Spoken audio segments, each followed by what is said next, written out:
نحن تحيا الهجر بزي صور بزي نفر توجن بزي تانكتاتن بزي مسائلن بخمي مدخامي كاري لمزحتكم ملاشكم انتي مخانا نيرو.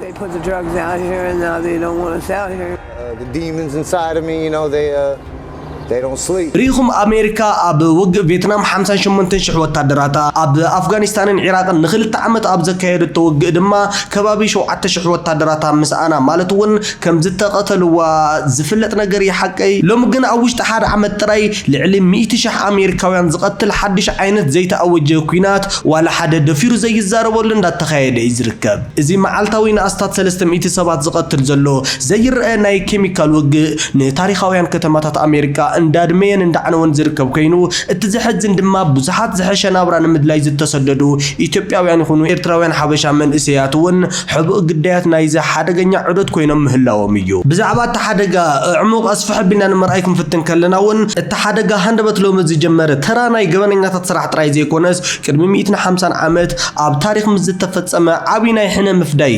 ንግድን ጂኦፖለቲካን ጸወታ ብቀረባ ዝተኣሳሰር እዩ ቻይና ኣብ መበል 19 ክፍለ ዘመን بإيد معرباويان نزقاطما ناي 100 عامت وردت لومي اب مبل 21 كفله زمن بمجد فنتاني نابيلا اب لعلى امريكا حنيات فدلا خبال نز سمعخ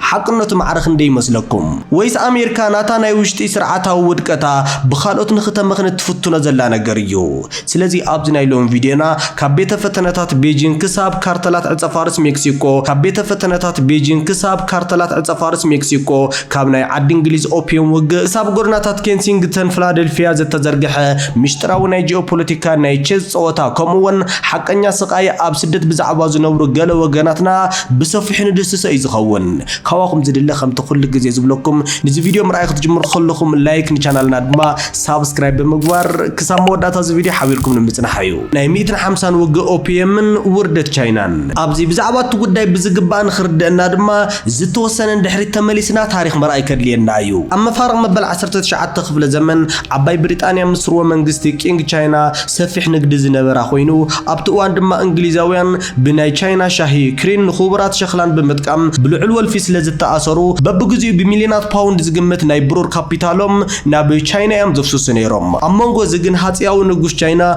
فريات فابريكا معرباويان ايقبلن بوبالو ناي انجليز كازنا خبدا هيجمر ابزوان زدما انجليزاويان نت نغداو ميزان نمتعرراي ازيو چكانن زي سنه مغباراون اغبابي تقومو انجليزاويان اب تحت قصصروم كاب زنبرت هندي اوبيوم زتبهال حدغኛ عصفارس ببزح بمفراي بكونتروباندن بمشتراو منገድታትን ናብ ሃገር ቻይና خእቱን كزرغحون يجمرمو اب حصر اوان دما لعل 13 مليون ቻይናውያን ውልፋት ተሓደገኛ ሓሸሽ ይኾኑ ተራ ሓረስቶት ወታደራትን ለዓለወት ሰበስልጣንን ውን ከይተረፉ ስራሖም ገዲፎም ንተሓደገኛ عصفارس ኢዶም ይሄቡ እተሃገሩን በመልእታ ኣብ ቁጠባውን ጥዕናውን ዕንወት ተወደቕ ብድሕሪኡ እቲ ሃፀይ ቻይና اتمنس يولدو اول في خودق مسرعي نيلين زشو زتبهال نهاغورن نغوسن بحقهم من زخنا حيال جنرال حدث ازاز هيبو التزاز دمانتاي موسيلكم حج بهوصنا ودب كانتو خيدمو انجليزاويان زعقرو كل عصفارس اب تحت قصصر كاب مئتا واطفايو كاب حج حنت صندوق اوبيوم ناب هاغرنا كيتااتو زبل صنعون زي قيرن هاغراو ممرحي نيرو بدحريو كابيتين لين دما نا ودب كانتون بمخاد لعل 20 صندوق عصفارس كاب نغادو انجليز بموراس اب كرم حزبي مسچون نوران حويسو نابت بحري دفو بريطانيا دما نزغاطام زب متقام ناي ناصا نغد تگداسنتي تدخيو بزبل غلباب اب 1839 مجمرتا ناي اوبيوم وغ تجمرمو بعنچيت زتسرح ناي تشاينا مراخب بنا انجليز زمناويان ناي هافا مراخب وغ يعنوا تشاينا دما بحيل السعر كوتيت دما تشاينا اب تاريخا ناي 100 عامتات ناي وردت زمن سنتشري اوف هوميليشن تبلو قيادو علب مفرام كحسا تخفل ودباتا بزي قصصر تخفت استراتيجيكاويت هونغ كونغ دما نبريطانيا حليفاته نايت زمنت قسلي وردت ني هاجر مفراسن دما كسابلومي اوش تحلنا حزب تشاينا ناي تاريخ صليم بسلا خوين اندانبره يزركب نزي تاريخ ز سميعخا نتو امريكا زولو نجر كتستفل كلخا دما امو تشاينا دا حني اديا تفد زلا زبل حتنا وامرخا نخمت يزغبر مخنياتو اب غورناتات امريكا زراي زولو نجر ቀሊል ኣይኮነን እሞዝ ምስ ቻይና እንታይ የራኸቦ እንተልኩም ድማ ደሓን ከመይ ገይሩ ጽቡቕ ከም ዝራቐብ ካብዚ ንታሕቲ ግልጽ ክኾነልኩም እዩ ሰንሰለት ሕነ ምፍዳይ ቤጂንግ ናብዚ ናይ ሕጂ ዘመን እንትንምለስ ድማ 150 ዓመታት ሓሊፉ ገጽ ታሪኽ ዝተቐየረ እዩ ዝመስል ሎሚ ብዙሓት ምዕራባውያን ፖለቲከኛታትን ሰበስልጣን ኣሜሪካን እውን ንቤጂንግ ቻይና ኣብ መበል 19 ክፍለ ዘመን ብውግእ ኦፒየም ዝበጽሓ ውርደት ሎሚ ኣብ መበል 21 ክፍለ ዘመን ብፌንታኒል ኣቢላ ሕያ እንዳፈደየት እያ ክብሉ እውን ብግልጽ እዮም ዝኸስዋ ኣብዚ ድማ ሓደ ወሳኒ ሕቶ ዝለዓል ኮይኑ ንሱ ድማ ኣብ እዋን ውግእ ኦፒየም ንቻይና ብሓሽሽ ዘዳኸምታን ዘዋረደታን ዓባይ ብሪጣንያ ዲኾነትን ስለምንታይ ደኣ ንኣሜሪካ ዝብል ኮይኑ እቲ ምኽንያት ድማ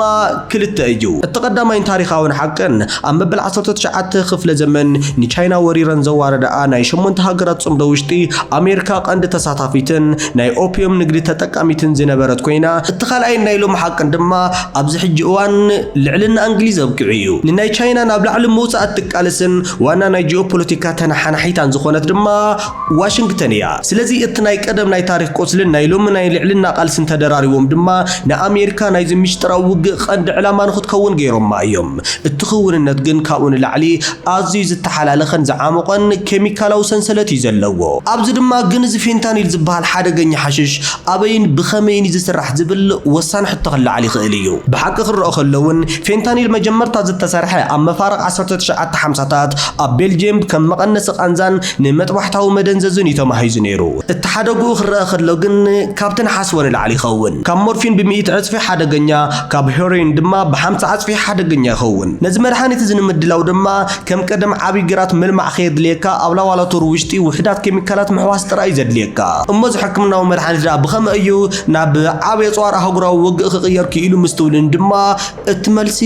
ሓፂርን ግልጽን እዩ ኣብ ቻይና ምስፍሕፋሕ ፋብሪካታት ኬሚካልን ኣብ ኣሜሪካ እንዳወሰኸ ዝኸይድ ዘሎ ጠለም መነከይ ቃንዛን ሓድሽን ሓደገኛን ሰንሰለት ሞት ክፈጥር ክኢሉ እዩ ኣብዚ እቲ ናይ ሰንሰለት ሞት ብኸመይ ዝሰርሕ መሲልኩም መጀመርታ ኣብ ቻይና ዝርከባ ብኣሽሓት ዝቁፀራ ኩባንያታት ኬሚካል ንጥረ ነገራት ፌንታኒል የፍርያ እዞም ኬሚካላት ድማ ብባዕሎም ዘይሕጋውያን ዘይኮኑስ ንሳምና ወይ ድማ ንሕጋውያን መድሓኒታት ንምስራሕ ዝጠቕሙ እዮም ብድሕሪኡ እዞም ኬሚካላት ብናይ ንግዲ መራኸብ ተጻዒኖም ንፓስፊክ ውቅያኖስ ብምቁራጽ ናብ ሜክሲኮ ወደባት ይለኣኹሞ ብድሕሪ እዚ ኣብ ሜክሲኮ ዝርከባ ከምኒ ሲናሎኣ ዝኣመሰላ ሓደገኛታት ካርተላት ዕፀፋርስ ድማ ነቲ ኬሚካል ተረኪበን ኣብ በረኻን ጸልማትን ቤተ ፈተነታት ናብ ቀተልቲ ከኒናታትን ሕሩጭን ብምቕያር ኣብ መወዳእታ ከዓ ብናይ ኣሜሪካ ናይ ደቡባዊ ዶብ ኣቢሎም ብምሽጥር የእትውዎም ኣብዚ እዚ ኩሉ ኣብ ዝተፈላለያ ግዛት ኣሜሪካ ዝረኣዩ ነብሶም ዝደብረዩ ንብርክት ዝበሉ ሓበሻ ወሲኽካ ናይ ምንታይ ግዳይ ምዃኖም ግልፂ ሓቀይ ክፍሊ ፍትሒ ኣሜሪካ እውን እንተኾነ መንግስቲ ቻይና ነዘን ኩባንያታት ኬሚካል ክዓጽወን እንዳኸኣለ ስቂሉ ይዕዘበና ኣሎ ኣብ ክንዲ እውን ግብሪ ይንክየለን እዩ ክብል እንትኸስስ ቻይና ብወገና እቲ ጸገም ናይ ኣሜሪካ ናይ ሕጊ ውድቀት ስስዐ ፋርማሲዩቲካል ትካላትን ናይ ዜጋታት ናይ ወልፊ ጸገምን እምበር እቲ ጸገም ናተ የኾነን ክትብል እያ ትብጉት 强化对毒品危害宣传，减少国内毒品需求，而不是对别国污蔑抹黑。 ግን እዚ ኣብ መንጎ ቤጂንግን ዋሽንግተንን ዘሎ ናይ ቃላት ኩናት ነቲ ኣብ ባይታ ዘሎ ዘስካሕክሕ ክውንነት ዝቕይር ኣይኮነን ናይዚ ናይ ኬሚካል ሰንሰለት መወዳእታ ዝዓልብ እውን ኣብ ናይ ኣሜሪካ ታሪኻውያን ጎደናታትን ኣብቲ ንጹህ ሰላማዊ ህዝብን እዩ ኬንሲንግተን ማእኸል ተሓሽሽ ካብ ናይ ፊላደልፊያ ማእኸላይ ነዋሕቲ ህንጻታት ሒደት ኪሎሜትራት ውፅእ ኢልና ናብ ናይ ኬንሲንግተን ጎደናታት ምስ ንኸድ ናይዚ ናይ ጂኦፖለቲካን ናይ ሓሽሽ ውግእን ሓቀኛ ውድቀት ብጉህድ እዩ ዝረኣይ እዚ ቦታ እዚ ቅድሚ ሕጂ ኣብ መፋርቕ መበል 20 ክፍለ ዘመን ድምፂ ፋብሪካታት ዘየቋርጸላ ናይ ጻዕራማት ሰራሕተኛታትን ናይ ሕጉሳት ስድራቤታትን መንበሪት ዋላ እኳ እንተነበረት ሎሚ ግን ኬንሲንግተን ሕልሚ ኣሜሪካ ናብ ሕልሚ ቀጥሪ ኣሜሪካ ዝተቐየረላ ብዓለም ለኻዊ ደረጃ ዝፍለጥ ኣሰንባዲ ክፉት ዕዳጋ ሓሽሽ ኮይና እያ ትርከብ እቶም ፋብሪካታት ተዓጽዮም ስራሕ ኣልቦነት ምስ ተስፋሕፈሐ እውን ማሕበራዊ ስብራት ካብ ቻይና ተበጊሶም ብሜክሲኮ ኣቢሎም ዝኣትዉ ሓደገኛታት ሓሽሻት ብቐሊሉ እዮም ተቆጻጺሮምቦ ኣብ ጎደናታት ኬንሲንግተን ብወልፊ ዝተጠቕዑ ኣካላቶም ዚላዚን ወይ ድማ ናይ ዞምባ ሓሽሽ ብዝበሃል ሓደገኛ መደንዘዝ ምኽንያት ዝቆሰለን ፍጹም ተስፋ ዝቆረጹን ሰባት ምርኣይ እውን ዝተለመደ ነገር ኮይኑ እዩ ዝርከብ ግን ከዓ ናይዚ ሓደገኛ ዕዶት ዝግዳያት ኣሜሪካውያን ጥራይ ይኾኑን ካብ ቀረባ ዓመታት ናብዚ ናይ ኣሜሪካ ሕልሚ ንምድላይ ውቅያኖስ ሰጊሮም ዝኸዱ ግን ከዓ ብቋንቋ በባህሊ ብስነልቦናዊ ጸቕጥን ኣብዚ ሲኦል እዚ ዝወደቁ ብዙሓት ናይ ሓበሻ መንእሰያት እውን ኣብዚ ናይ ፊላደልፊያ ናይ ባልቲሞርን ጎደናታት ምርኣይ ኣዝዩ ልቢ ዝሰብር ሓቂ ኮይኑ እዩ ዝርከብ ባህላዊ ዕንቅፋት ኣብ ዓዲ ጓና ካብ ቤተሰብ ምርሓቕን ምጽምዋን ዝቃለሱ እዞም መንእሰያት ቃንዞኦም ጸቕጦምን ናይ ከብዶም ቁስልን ንምሕባእ ኢሎም ናብዞም ሓደገኛታት መደንዘትታት ዝሃድሙ ኮይኖም ኣብ መወዳእታ ግን ናብቲ ዝሃደሙሉ ዘስካሕክሕ መጻወዲ እዮም ዝወድቁ ግን ከኣብዚ እቲ ዝዓበየ ቃንዛ ኣካላዊ ጉድኣት ወይ ድማ ቁስሊ ከይመስለኩም እንታይ ዳ ብቲ ማሕበረሰብ ምርሳዕ ግዳይ ወልፊ ስለ ዝኾኑ ጥራይ ጸለመ ክግበረሎምን ናይ ተሰማዕነት መሰሎም ምስኣንን እዩ ሰባት ብጥቂኦም ክሓልፉ ከለዉ እውን ዓይኖም እዮም ዝኽውሉ ሓደ ሰብ ኣብዚ ዕዶት እዚ እንተወዲቑ እውን ብዘይ እኹል ሕክምናዊ ትካላትን ማሕበራዊ ሓገዝን ብቐሊሉ ነፃ ክወፅእ እዩ ማለት ኣዝዩ ከቢድን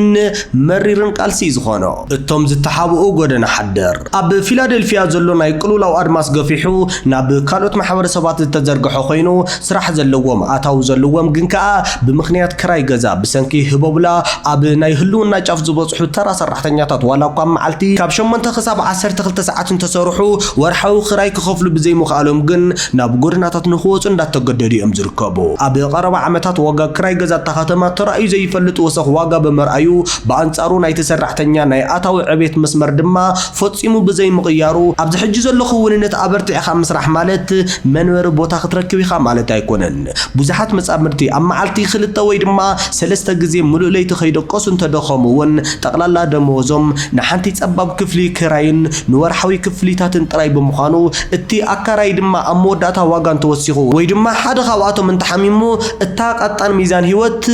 ብኡኑ ብያ ትብጠስ ብዚ ምክንያት ድማ ናብ ጎደና ወፂኦም ዝተሓብኡ ኣዝዮም ብዙሓት እዮም ኣብ ሶፋ ዝማዶም ዝዕቐቡ ኣብ ሕሱራት ሞቴላት ንመዓልታት ዘሕልፉ ወይ ድማ ኣብ ድሕሪ ኮፍ መበሊ ናይ ገዛ ርእሶም መኪና ተጨቢጦም ዝነብሩ ውሑዳት ኣይኮኑን እዚ ማለት ንግሆ ኣብ 24 ዝሰርሕ ጂምናዝየም ወይ ድማ ኣብ ናይ ስራሕ ቦታ ሽቃቅ ተሓጺቦም ዳውንቶም በመቕያር ናብ ሕጋዊ ስርሖም ይኸዱ ምሸት ግን ዝምለሱሉ ናይ ገዛ ርእሶም ኣድራሻ የብሎምን ማለት እዩ ብፍላይ ኣብ ኣሜሪካ ዝነብር ናይ ሓበሻ ማሕበረሰብ እዚ ቅልውላው መንበሪ ኣባይቲ ዓብይ ሕቡቕ ቃንዛ ኮይኑ ዝርከብ ኮይኑ ኣብ መዓልቲ ብርክት ዝበሉ ናይ ራይድ ስራሕቲ እንዳሰርሑ ኣብ ሬስቶራንት ነርሲንግን እንዳደኸሙ ኣብ ውሽጢ ዓዲ ናብ ዘሎ ዘመዶም ገንዘብ እንትልእኹ ንሳቶም ግን ወርሓዊ ክራይ ምኽፋል ስኢኖም ኣብ ውሽጢ መኪኖም ዝሓድሩ ብዙሓት እዮም እቲ ዝያዳ ዝሕዝን ድማ ብሰንኪ ተባህልና ዘሎ ኸይብሉንን ሕፍረትን ነዚ ጸገሞም ሓቢኦም ብስቕታ ዝሳቀዩ ውሕዳት ዘይምዃኖም እዩ እቶም ናይ ቅድም ሰፈራት ናብ ክቡራት ኣፓርትመንታት ተቐይሩ ከለዉ ኣብ ትሕቲቶም ዘብለጭልጩ ናይ መስትያት ህንጻታት መሕደር ዝሰኣኑ ሰራሕተኛታት እንትርኢ ድማ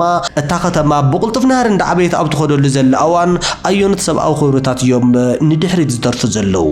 ናይ ክረምቲ ህቦብላ በረድን ቢሮክራሲያዊ መጻወድያን ሕቶም ዕቆቢ ገና መልሲ ከይተዋሃቦውን እቲ ቁርን በረድን ዝበዝሖ ማዕጾ ፊላደልፊያ እዩ ዘንጓሕኩ ኣብ ሰሜናዊ ምብራቕ ኣሜሪካ ናይ ቁርን ማዕበል እንትመጽእውን ንህይወት እቶም ጎደና ሓደር ብዝበለጸ ጨካንን ዝኸፍአን እዩ ዝኸውን ናይ ሙቐት መጠን ካብ ዜሮ ንታሕቲ ክወርድ ከሎ ኣብ ትሕቲ ቢንቶታትን መደብራት ባቡርን ዝነበሩ ሰባት ካርቶናትን ኣረጊት ከበርታን ደራሪቦም እዮም ንንሕድሕዶም ንኽመቑ ዝፍትኑ ገለ ካብኣቶም እውን ካብ ቁርን ምህዳም ኢሎም ጥራይ ገበን ሰሪሖም ናብ ቤት ማእሰርቲ ንምእታው ዝግደዱሉ ግዜ ብዙሕ እዩ እቲ ህቦብላ ድማ ነቶም ኣብ መኪኖም ዝሓድሩ ተራ ሰራሕተኛታት እውን ዝምሕሮም ኣይኮነን ነቲ ቁርን ንምስዓር ለይቲ ሙሉእ ናይ መኪና ሞተር ምውላዕ ዝተለመደ ነገር ዋላ እኳ እንተኾነ እዚ ውሳነ ግን ብብዝሒ እዋን ንካርቦን ሞኖክሳይድ ምምራዝ ወይ ድማ ንሞት የቃልዖም እዩ ሓደ ሰብ ካብዚ ዑደት ዝወፅዩ ህይወቱ ንምርግጋእ ድማ ብመጀመርታ ምስ ቢሮክራሲ መጻወድያ ምቅጣም ግድን እዩ ዝኾኖ መብዛሕትኦም ኣብ ጎደናታት ዝነብሩ ሰባት ናይ መንነት ሰነዳቶም ማለት እውን ናይ ልደት ምስክር ወረቐት ናይ ግዝኣት መለለይ መንነት ዝጠፍኦም ኮይኑ መለለይ መንነት ንምውፃእ ኣድራሻ ክህልወካ ግድን ኮይኑ ኣድራሻ ንምርካብ ድማ መለለይ መንነት ክህልወካ ኣለዎ እዚ ዝተዓፀወ ዑደት ድማ ነቶም ሰባት ንዓመታት ኣብ ጎደና ኣሲሩ ሒዝዎም እዩ ዝርከብ ናይ ጂኦፖለቲካ ቼስን መደምደምታን ሕጂ ድማ ኣብዚ እትወሳነ ሕቶ ይለዓል ቻይና ነዚ ሓደገኛ ሓሽሽ ንኣሜሪካ ንምድኻም ኮነይላ ድያ ዳልያቶ ወይስ ኣብ ዲፕሎማስያዊ ኩናት ከም ናይ ጸቕጢ መዕበይ መሳርሒ ኩናት እያ ትጥቀመሉ ዝብል እዩ ኣብ 2018 ኣብ መንጎ ኣሜሪካን ቻይናን ዝነበረ ንግዳዊ ኩናት እንዳገረደ ምስከደ ቻይና ምስ ኣሜሪካ ዝነበራ ምትሕብባር ምቁፅጻር ዕፀፋርስ ብወግዒ ደው ዘበለቶ ኮይና ዘመናዊ ናይ ምክትታል ቴክኖሎጂን ጽኑዕን ቁፅጽር ዘለዋ ቻይና ድማ ናብ ወፃኢ ሃገራት ዝለኣኹ ኬሚካላት ክትቆጻጸር ብዘይ ምኽኣላ ብገለ ተንተንቲ ምዕራባውያን ንኽትጥርጠር እዩ ዝገብራ ቻይና ነዚ ቅልውላው እዚ ኮነይላ ዋላ እኳ ተዘይፈጠረቶ ኣብ ናይ ኣሜሪካ ማሕበራዊ ስርዓት ተፈጢሩ ንዘሎ ክፍተት ተጠቒማ ንጂኦፖለቲካዊ መኽሰብ ንምዝማዝ ረኸበቶ ታሪኻዊ ዕድል ግን ስቁኢላ ከም ዘይረኣየቶ ንጹር እዩ ቅድሚ 150 ዓመታት ኣብ ብሪጣንያ ዝጀመረን ንቻይና ዘዕነወን ታሪኽ ኦፒዮም ሎሚ ኣብ መበል 21 ክፍለ ዘመን ድማ ብዝተፈላለየ መልክዕን ብዝተፈላለየ ኬሚካልን ተቐይሩ ንከተማታት ኣሜሪካ እንዳዓነወን እንዳድመየን ይዝርከብ ብኻልእ ወገን ኣብ ጎደናታት ፊላደልፊያ ብወለንተኛታትን ማሕበራዊ ሰራሕተኛታትን ዝገብርዎ ዘለው ዘይሕለል ጻዕሪ እቲ ተስፋ ገና ከም ዘይሞተ ዘርኢ እዩ ኣብዚ ግን እቲ ጉህድ ሓቂ እቲ ታሪኽ ይድገም ምህላው እዩ ተጻወቲ ይኹኑ እቲ መሳርሒ ዋላ እኳ እንተተቐየረ ግን እቲ መጻወት ሜዳ ሕጂው ናይ ወዲ ሰብ ህይወት እዩ ሰብኣውነት ኣብ ትሕቲ ዘብለጭልጭ ዘመናውያን ከተማታት እንዳሃሰሰብ ዝኸደሉ ዘሎ እዋን ድማ እቲ ቀንዲ ሕቶ ቻይናን ኣሜሪካ ክትስዕራ ድያ ወይስ ሕነ ቻይና ክትፈድእ እያ ዝብል ዘይኮነስ ኣብዛ ዓብይ ናይ ሓያላን ቼዝ ጸወታ ውሽጢ እቲ መወዳእታ ግዳይን ተጠቃምን ዝኸውን መን ይኸውን ዝብል እዩ ኣሜሪካ ወይ ኣውሮፓ ንብዙሓት ህይወቶምን ናይ ቤተሰቦምን ዕድል ዝቕይሩሉ ናይ ሕልሚ ምድሪ ምዃኑ ግልጽ ዋላ እኳ እንተኾነ ግን ብድሕሪ ዘብለጭልጭ ህይወት ኣብ ንኡስ ወከፍ ጎደና ናይ ስርዓት መጻወድያን ውሽጢ ወዲቖምን ሕልሞምን ህይወቶምን ዝጸልመቶም ብብዙሕ ሸሓት ዝቑጸሩ ወገናት ከም ዘለዉ ግን ክንርስዕ የብልናን ኣብ ወጻኢ ሃገር ንዘሎ ሰብና ክንሓስብ ከለና እውን እቲ ንቕበሎ ገንዘብን ኣታዊን ጥራይ ዘይኮነስ ናይ ጥዕንኡ ኩነታትን ናይ ውሽጡ ሰላምን ምሕታትን ምርግጋፅን ወሳኒ ነገር ምዃኑ ናይዚ ቪድዮና ቀንዲ ነጥቢ እዩ ንስኹም ከ ብዛዕባ እዚ ጉዳይ እንታይ ሓሳብ ርእይቶ ኣለኩም ሓሳብ ርእይቶኹም ኣብ ናይ ኮመንት መጽሐፍ ቦታ ክትገድፉልና ትኽእሉ ኢኹም ከምኡ ቪድዮና እንተፈቲኹሞ ላይክ ንቻናልና ድማ ሳብስክራይብ ኣብ ቀጻሊ ብኻልእ ቪድዮ ንራኸብ